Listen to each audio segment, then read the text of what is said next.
What's up, guys, and welcome back to the Little Scale Cars YouTube channel. Today we're going to be doing a little bit of a showcase on some Bugattis from MiniGT. So I did a video just like this a couple weeks back with Lamborghinis, and I have a little bit of a stockpile of Bugattis that I haven't gone over. I've only posted them on IG, but they're really cool. So I want to show them to you a little bit closer, so that's what we're going to do today. So without any further ado, let's get into it. Getting started with the Pure Sport. So this is the white version. This is actually the second version that I have picked up. I got the blue one, and then I think the yellow one was next. And then, as far as I can think of off the top of my head here, this is the third release. And once again, it looks phenomenal. So this nice white paint looking great. The stripe down the center being carbon, and that is on the roof as well, on the side, that just carbon accenting across the entire thing. Rear wing there, also carbon with the Bugatti scribbled across the wing there. Engine details. The full in-depth review I have posted on YouTube already, so I will link that in the top right-hand corner if you want to see the casting more in depth. But as far as a second pickup, a second release for me to add to my collection, yeah, this one was very nice. I will definitely pick up a red one if they come out with a red one, because I think that would be another really nice addition. But for what I've got so far with the white and blue, I am very, very happy with the Pure Sport. Let's move into the Centodieci. I think I'm pronouncing that right. So this is the third version of it to come out.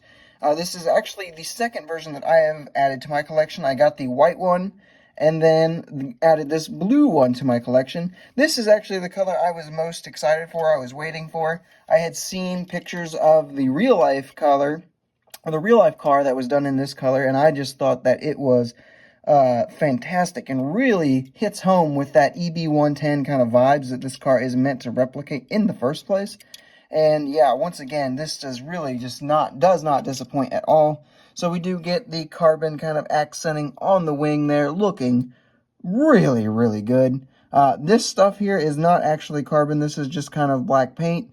The engine you can see back there. And then we've got these nice little, not really sure what to call these. We're just going to call them inlets for now. Up front, really thin headlights, but they are an actual inserted plastic bit there. And then up front, we do have the meshing behind the grille, which just looks really, really good. I actually never reviewed the original version. The original version came out before I was doing YouTube reviews, but it is up on my IG, at least as a post. So overall, casting itself, highly recommend. And then if you're going to get one, this one is still easily available at the time of this recording. And so this is definitely one I would highly recommend. Keeping it with the Centodieci, we have the black release. So this was the second release, and it came out, I feel like, relatively soon behind the white release. I just passed it up because I think that this color really hides a lot of the lines of this car and really doesn't do this car justice as well as the blue and the white version do. But when I bought the blue one, the seller offered me this for only $6, and it'd be really hard to say no to a $6 Mini GT, so I went ahead and did it. The nice exhaust tips are painted on this version, which is really nice to see.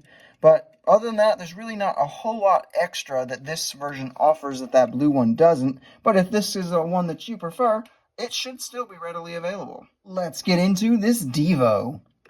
So this is the Bugatti Divo. I think this was the second release for the casting. I have done a full review for the initial release, which I will link up in the top right-hand corner for you now. And once again, this is phenomenal. I won't go into it as in-depth as I did with the Centodieci, since you do have a review of the casting that you can watch. But this metallic kind of candy apple red color just looks amazing. So the Matchbox has released a red version, but it's definitely like just a gloss scarlet red. And obviously the Mini GT casting and proportions are a little bit better as well. And I really have got no complaints with this. This looks phenomenal. I don't really think you could complain too much with this release. Again, with the carbon fiber accents down the center, just like you saw on that Pure Sport. Just really, really good. The light just hits it so nicely. And finally, we have the Divo once again. This is the most recent release, the blue version. Now, this is actually the same sort of blue that Centodieci I showed you was earlier. And I do think it looks really good. There is a Matchbox version in a very similar color from the Matchbox Premium line, though. However, you know, $5 Matchbox versus $12 Mini GT.